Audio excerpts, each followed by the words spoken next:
Alhamdulillahilladzi hadana li hadza ma kunna linahtadiya laula an hadana Allah. Asyhadu an la ilaha illallah wa asyhadu anna Muhammadan abduhu wa rasuluhu wa la nabiyya ba'da. Allahumma shalli ala nabiyyikal mustafa Muhammadin sallallahu alaihi wasallam wa ala alihi wa ashabihi ahli sidqi wal wafa.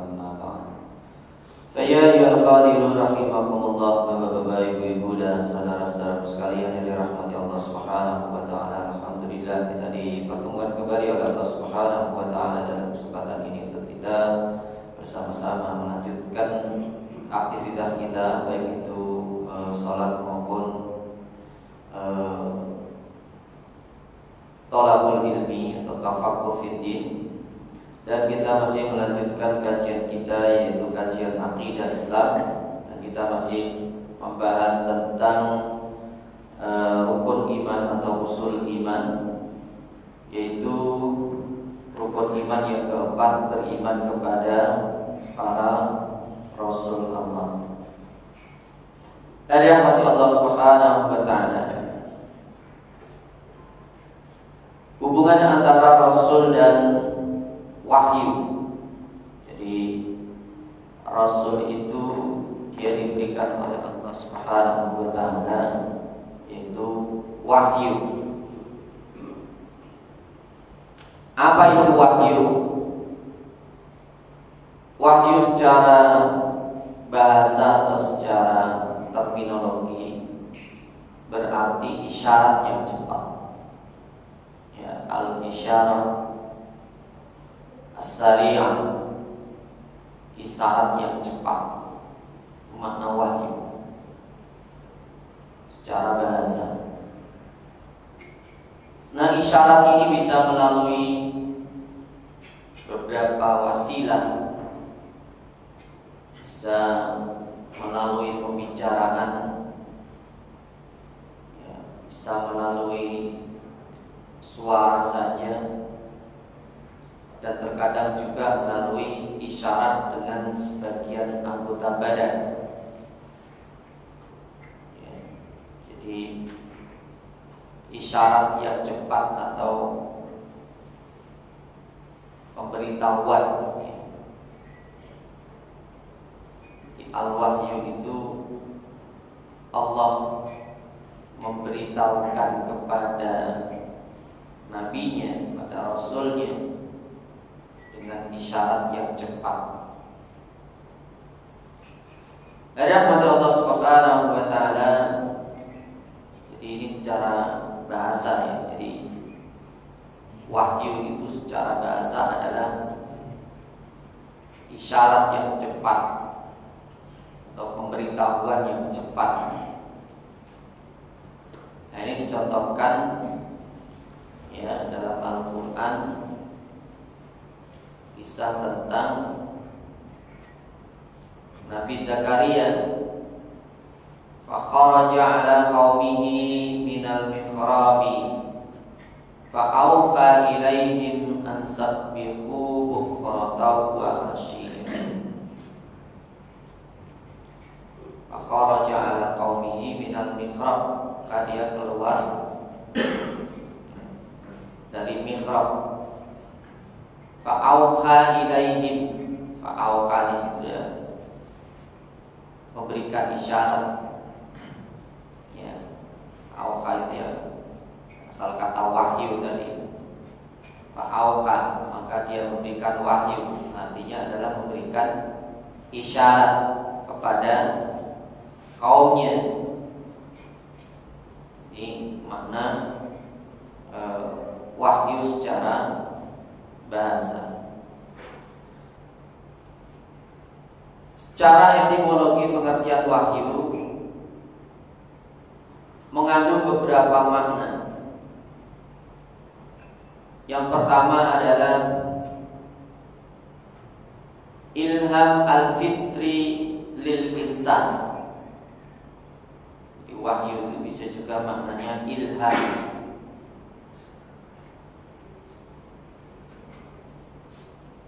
Wahyu diartikan sebagai ilham yang menjadi fitrah manusia.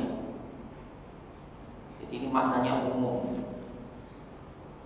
Kata wahyu itu maknanya umum. Nah, nanti dikhususkan, ya, kemudian dikhususkan untuk para rasul.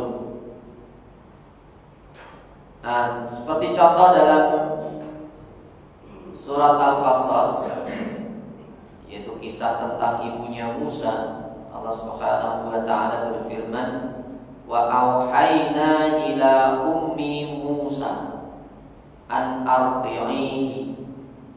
Dan kami wahyukan, ya, maksud wahyukan di situ adalah kami ilhamkan kepada ibunya Musa, ya, susuilah dia. Yang dimaksud adalah supaya menyusui Nabi Musa.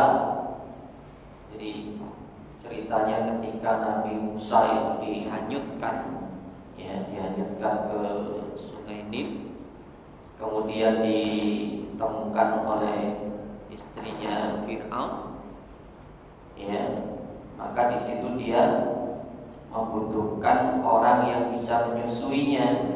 Siapa yang bisa menyusuinya? Nah, kemudian Allah memberitahukan kepada, ya, ibunya Musa itu untuk datang ke sana, ya, untuk menyusui Musa. Jadi Musa itu tidak mau disusukan kepada siapa saja kecuali sama ibunya. Rahmati Allah Subhanahu wa taala. Jadi makna wa auhayna, kami wahyukan di situ artinya adalah kami ilhamkan. Ya, kami ilhamkan, kami beritahukan. Jadi Allah memberitahukan kepada ibunya Musa berupa pemberitahuan yang cepat tadi, isyarat as-sari'ah. Nah, pemberitahuannya bagaimana? Bagaimana Allah memberitahukan sesuatu kepada kita, ya, yang kita sebut tadi ilham itu adalah pemberitahuan yang cepat. Allah itu, ya, terkadang begini, orang itu tiba-tiba punya ide, ya. Kadang orang itu tiba-tiba dia paham sesuatu. Itu biasanya adalah berupa ilham. Siapa yang memberitahu?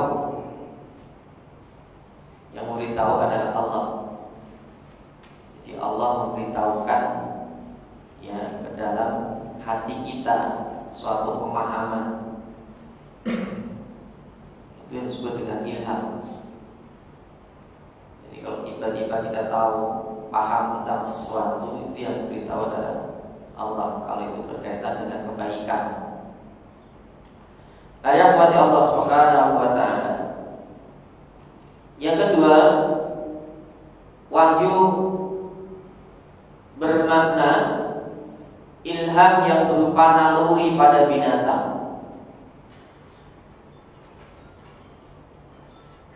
Seperti yang diwahyukan oleh Allah Subhanahu wa taala kepada lebah. Yang mengajari lebah itu siapa? Allah Subhanahu wa taala berfirman, wa auha rabbuka ilan nakhli an takhidhi minal jibali buyutan wa minasy syajari wa mimma ya'rishun. Wa auha rabbuka, dan Rabb kamu dan Tuhan kamu telah mewahyukan kepada lebah, yang memberitahukan tadi, yang mengilhamkan kepada lebah, anittakhidhi minal jibali buyutan, buatlah sarang di bukit-bukit, di pohon-pohon kayu, dan di rumah-rumah yang didirikan manusia. Jadi Allah memberitahukan kepada lebah. Nah, ini makna auha. Auha itu Allah mengilhamkan, memberitahukan supaya lebah-lebah itu membuat sarangnya di ya, bukit-bukit di pohon-pohon dan yang dibuat oleh manusia. Yang memberitahu mereka adalah Allah. Dari rahmat Allah Subhanahu wa taala, karena lembah ini tidak pernah belajar. Belajarnya dari siapa? Yang mengajarinya siapa? Yang beritahukan adalah Allah. Yang ketiga, wahyu itu bisa juga maknanya adalah bisikan setan untuk menghias yang buruk agar tampak indah dalam diri manusia. Jadi yang memberitahu kita itu tidak hanya Allah saja, tapi juga ada setan juga. Setan itu yang memberitahu, ini harus hati-hati juga. Apa bedanya nanti antara ilham dengan bisikan setan? Jangan sampai nanti itu bisikan setan tapi kita menyebutnya ilham. Dari rahmat Allah Subhanahu wa taala, Allah Subhanahu wa taala berfirman, wa innasyayatina layukhuna ila awliyaihim liyujadilukum wa in ata'tumuhum innakum la musyrikun. Sungguhnya setan-setan itu membisikkan kepada kawan-kawannya, layukhuna ila awliyaihim, agar mereka membantah kamu. Jadi ada itu ilham dari Allah, ada itu bisikan setan. Jadi kalau kita tiba-tiba tahu atau paham sesuatu, ya, paham sesuatunya berkaitan dengan keburukan. Ini bedanya antara ilham dengan bisikan setan. Jadi kalau untuk membedakannya, ya, apakah itu ya pemahamannya itu baik atau buruk. Ya, kalau itu buruk ya berarti itu bisikan setan. Setan yang nyuruh, setan yang memberitahu. Kalau kebaikan itu biasanya disebut dengan ilham. Dari rahmat Allah Subhanahu wa taala ini makna wahyu, ya, secara umum. Wa kadzalika ja'alna likulli nabiyyin aduwwan. Dan demikian juga kami jadikan likulli nabiyyin, bagi setiap nabi itu aduwwan, musuh, yaitu syayatinal insi wal jinni, yaitu berupa setan-setan, ya, setan-setan berupa manusia dan jin. Dulu pernah kita sampaikan, setan itu bisa berupa manusia, bisa berupa jin, bisa berupa hewan juga. Yuhi ba'duhum ila ba'din, yang mereka saling membisikkan satu sama lain, zukhrufal qawli ghurura, perkataan-perkataan indah yang menipu. Ini termasuk bisikan setan, indah tapi menipu. Dari rahmat Allah Subhanahu wa taala, jadi kita harus hati-hati tadi. Jadi kalau kita tiba-tiba tahu atau paham sesuatu, harus kita perhatikan apakah itu kebaikan atau keburukan. Kalau keburukan itu berarti bisikan setan, pemberitahuan dari setan. Tapi kalau dia adalah kebaikan, itu adalah, ya, ilham. Dari rahmat Allah Subhanahu wa taala. Nah, secara istilah wahyu Allah kepada para nabinya. Jadi wahyu itu adalah kalamullah yang diturunkan kepada seorang rasul. Ini makna secara istilah. Kalau tadi secara bahasa maknanya memang lebih banyak. Tapi secara istilah, secara khusus, ya, wahyu itu adalah kalamullah yang diturunkan kepada seorang rasul.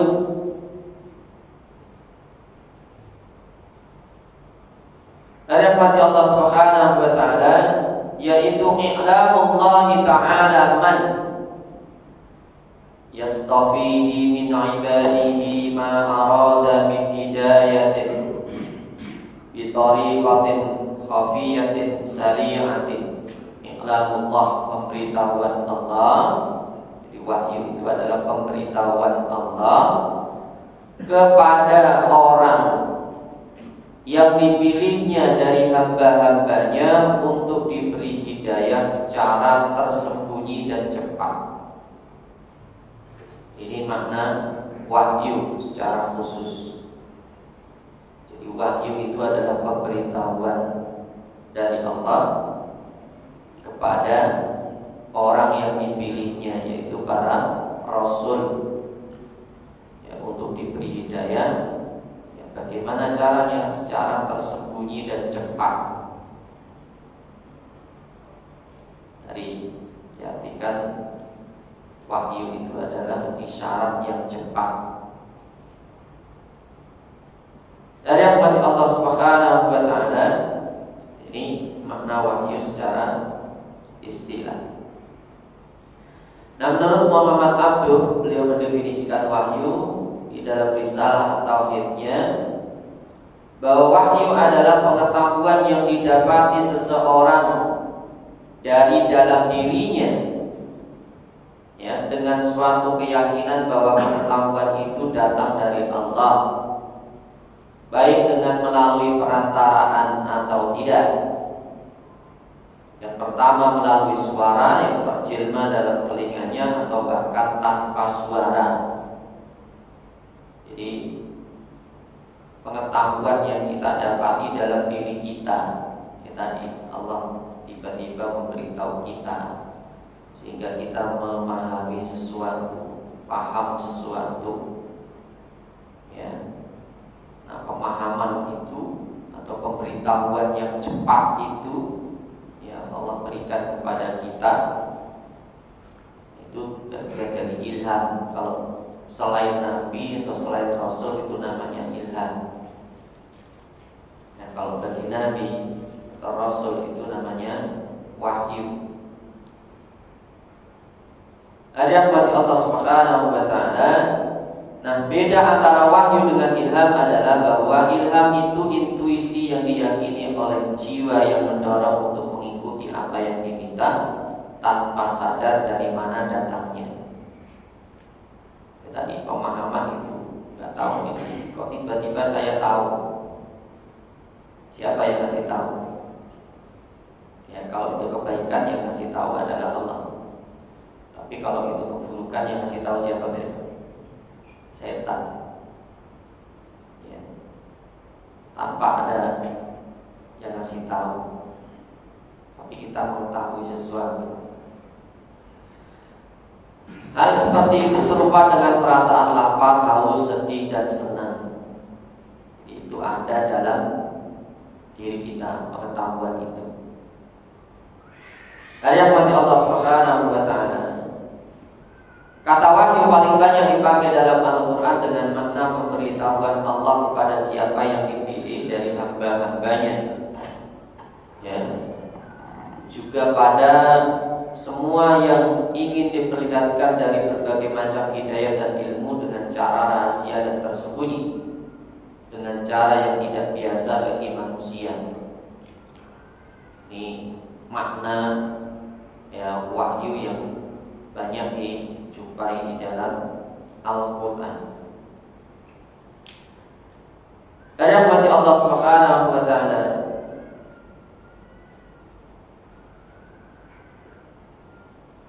Nah, bagaimana wahyu itu diturunkan? Bagaimana wahyu itu diturunkan? Ada beberapa cara Allah itu menyampaikan wahyu kepada para rasul. Di antaranya adalah melalui mimpi. Mimpi para nabi itu adalah wahyu. Ya, kalau mimpi manusia biasa ya, itu bisa juga ada mimpi yang benar, ada juga ya. Tapi kalau kebanyakan mimpi orang biasa itu ya mimpinya disebut dengan bunga tidur gitu. Artinya mimpinya itu hanya bayangan semu ya, atau sesuatu yang tidak nyata. Tapi kalau para nabi itu mimpinya adalah termasuk mimpi yang benar. Mimpi yang benar. Dari rahmati Allah Subhanahu wa taala, nah, contohnya seperti mimpi Nabi Ibrahim.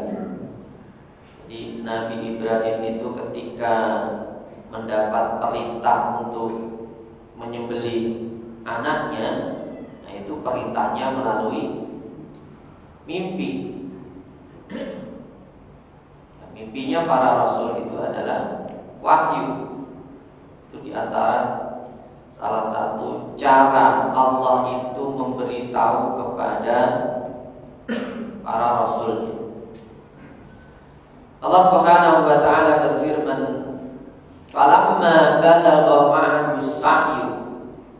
Maka tatkala anak itu sampai pada usia yang sanggup berusaha bersama Ibrahim, qala ya bunayya, Ibrahim berkata kepada anaknya, wahai anakku, inni ara fil manami, sesungguhnya aku melihatmu dalam tidur. Melihatmu dalam tidur itu maksudnya mimpi. Sesungguhnya aku bermimpi. Anni azbahuka, bahwa aku menyembelihmu.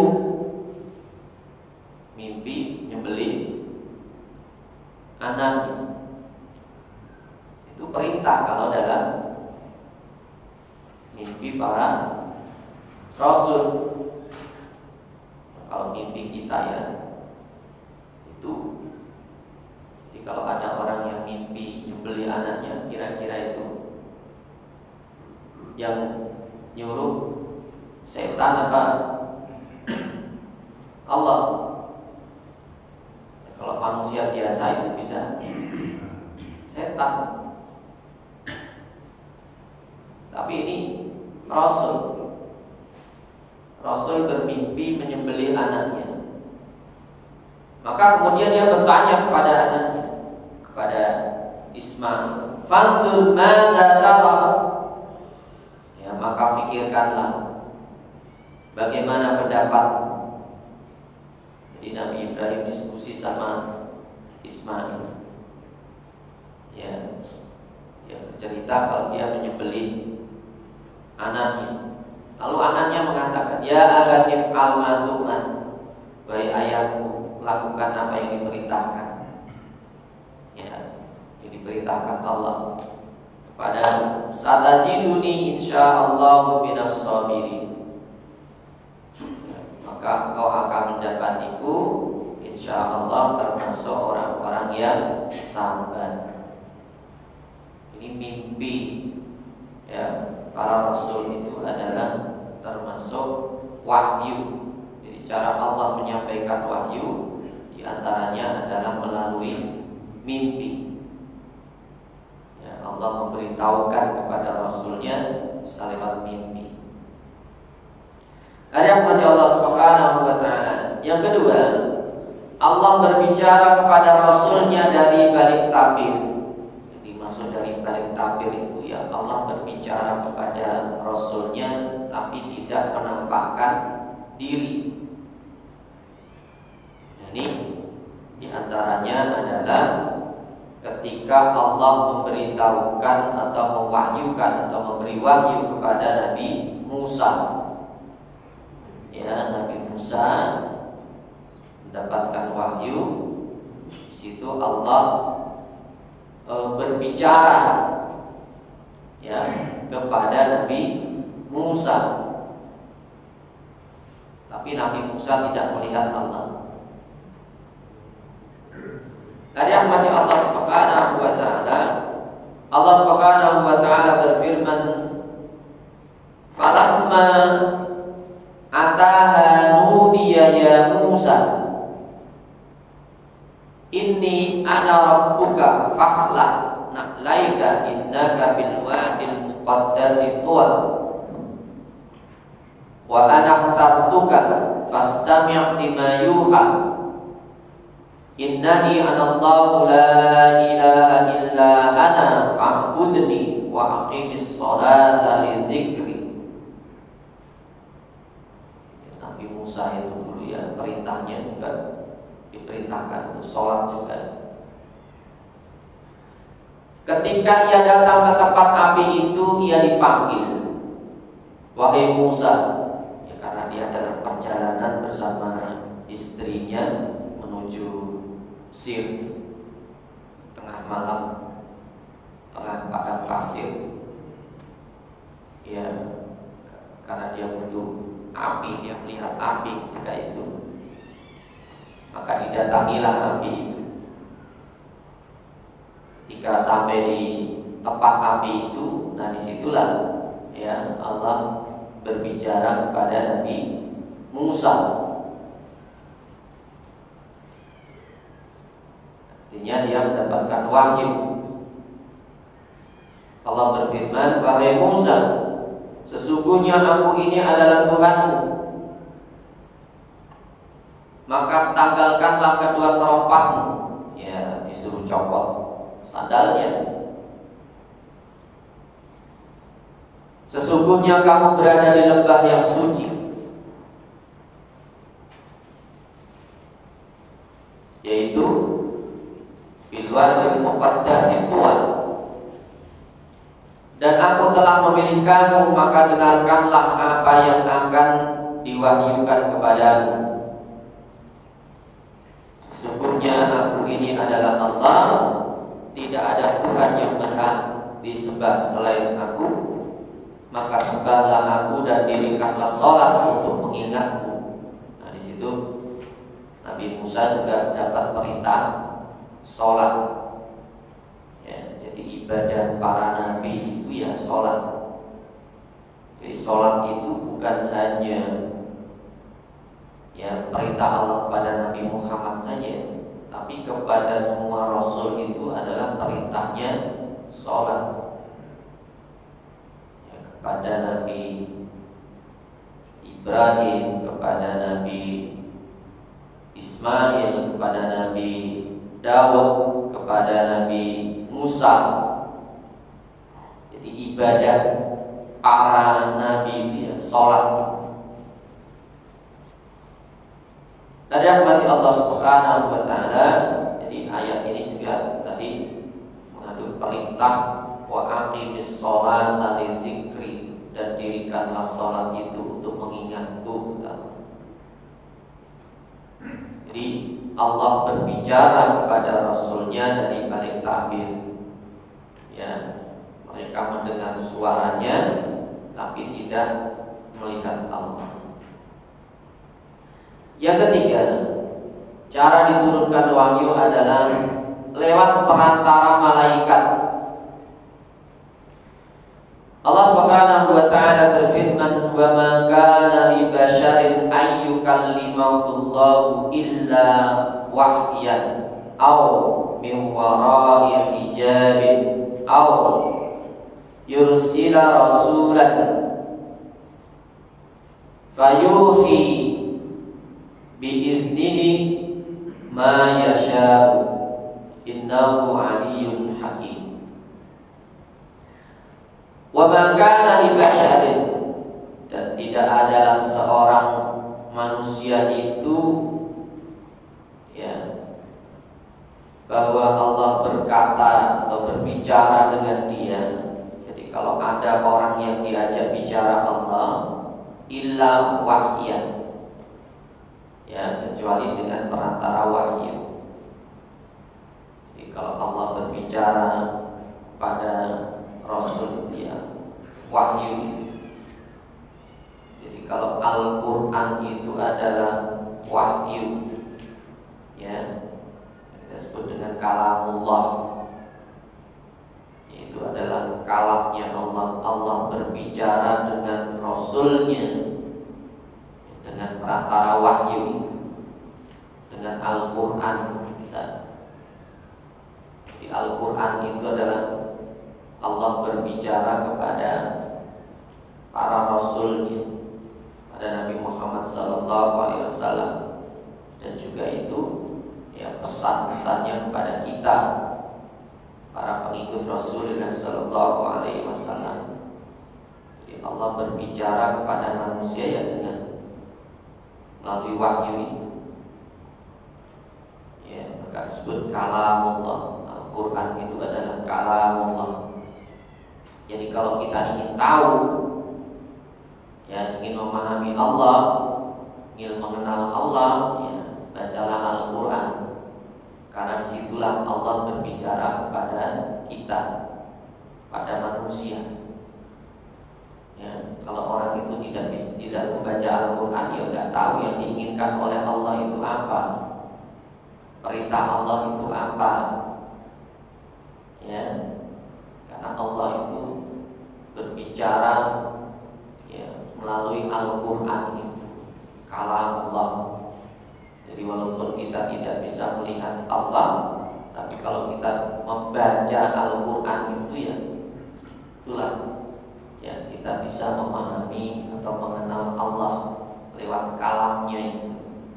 Jadi yang diinginkan oleh Allah itu apa, ada di situ. Ya, yang dulu pernah kita bahas, kalau kita ingin mengenal Allah maka bacalah Al-Quran.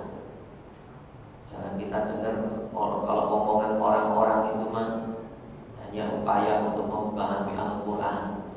Maka kita harus membaca langsung ayatnya, artinya, memahami maknanya.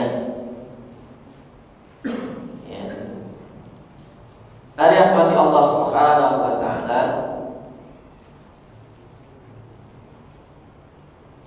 atau dengan memutus seorang utusan tadi lalu diwahyukan kepadanya dengan seizinnya dan apa yang dia kehendaki, sesungguhnya dia maha tinggi lagi maha bijaksana. Jadi berupa wahyu langsung tadi, berupa Allah berbicara kepada Rasulnya, atau Allah mengirim, ya, utusan, yaitu para malaikat yang menyampaikan wahyu kepada para Rasulnya. Ada rahmat Allah Subhanahu wa taala.